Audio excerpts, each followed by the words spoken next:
Only a couple of days ago, I started a series about the biggest blunders of my voiceover career and how I fixed them.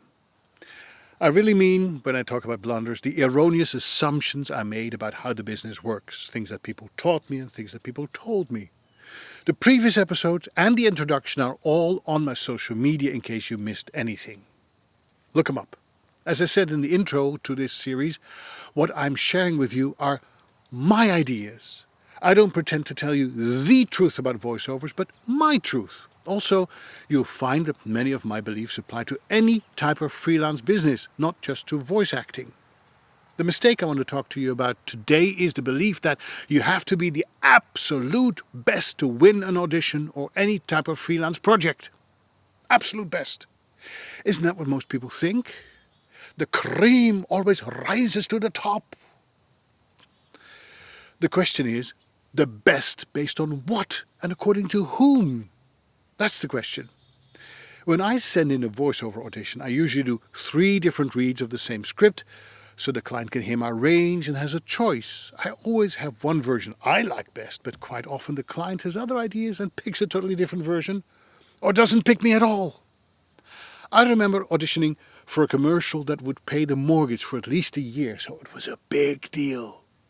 Just to be sure I would not embarrass myself, I let 3 seasoned voiceover colleagues I trusted, plus my agent, listen to the audition before I sent it to the client. I asked them to be brutally honest. Not to brag, but every single one of them said I had nailed it. The job was as good as mine, right?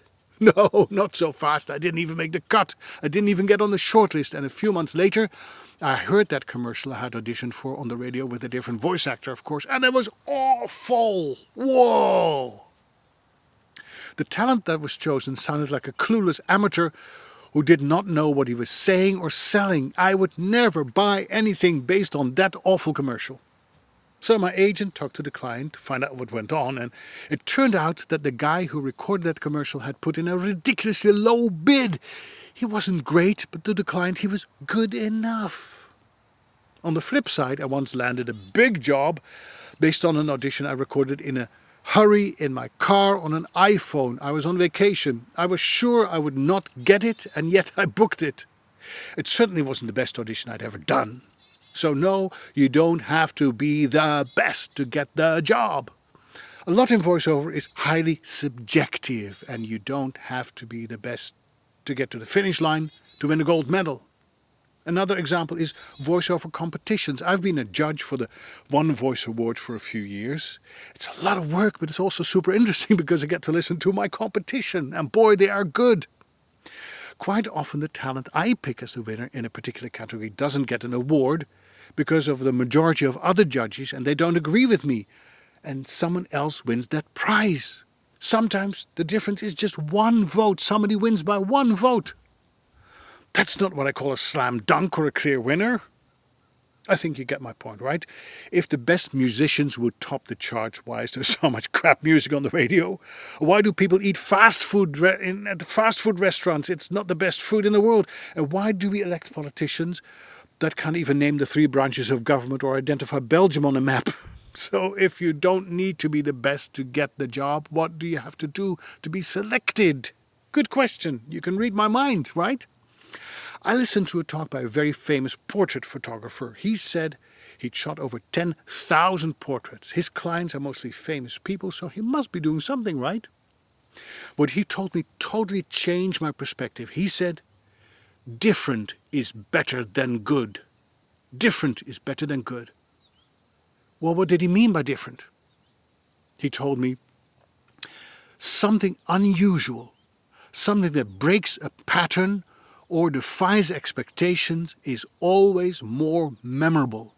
And then he added, don't make things that are good, make things that are unforgettable. Take Vincent van Gogh, for instance. I know you English guys say Van Gogh or Van Gogh, but it's Van Gogh. Vincent van Gogh, during his life, not every art collector thought he was a good painter, as in technically accomplished. His paintings weren't very realistic. The colors were off. But eventually, even today, once you see his paintings, you can't get them out of your mind. They are definitely different. They make an impression. This portrait photographer I was telling you about often used unexpected angles and strange light to bring someone's personality out. He often went against long-established rules in the business, and some of his most memorable portraits are shot with a very cheap compact camera that creates some interesting distortions. Now, when I say that you don't have to be the best, that doesn't mean that you don't have to be good at what you do. I'm not giving you an excuse to forget about training or buying professional grade equipment, okay? Quality never goes out of fashion. But on top of being good, you have to stand out by being different. It's amazing how often I will win an audition by not following the brief, but by doing something unexpected. It usually happens in the morning when I'm in a hurry to get my day started and I just read the script and forget about the instructions. Now, how can you be different, you ask? Another good question. You still read my mind. In my experience, emotion comes first. If you can make the listener feel something, you will have an impact. The worst thing you can hear someone say after they've heard you is, "Whatever," or "What's the point?" Indifference is deadly. Quite often the point is to move the listener, to entice him to buy something, to learn something, to feel something, or to remember something. And by moving the listener, I don't imply that you have to be overly dramatic as I am now. A poem doesn't become more impactful if you print it in uppercase. Sometimes holding back creates an atmosphere of wonder and anticipation. To get back to my photographer, anyone can take a picture, but to shoot a photo that has emotional oomph is a different thing. What kind of emotion do you want the listener to feel? Ask yourself, how can I use my voice to convey that emotion? And here's the key. If you wish to convey that emotion, you have to embody it yourself first. Then you remove anything that is unimportant. You remove breaths, long awkward pauses, mouth noises, echoes. These are all distractions. Cut the clutter. Simplicity is sophistication. Different is better than good.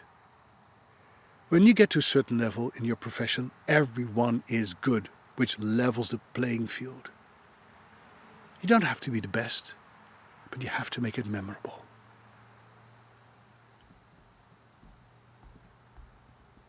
I'm not the best presenter you'll ever see on social media. I know that. But if in some way I managed to move you and you find this video memorable, give me a like or a thumbs up. It only takes a second. But please don't do it if you feel I don't deserve it. I don't want any pity likes. Come back tomorrow for my next blunder. The idea that doing auditions is a great way to practice. I can't wait to see you again.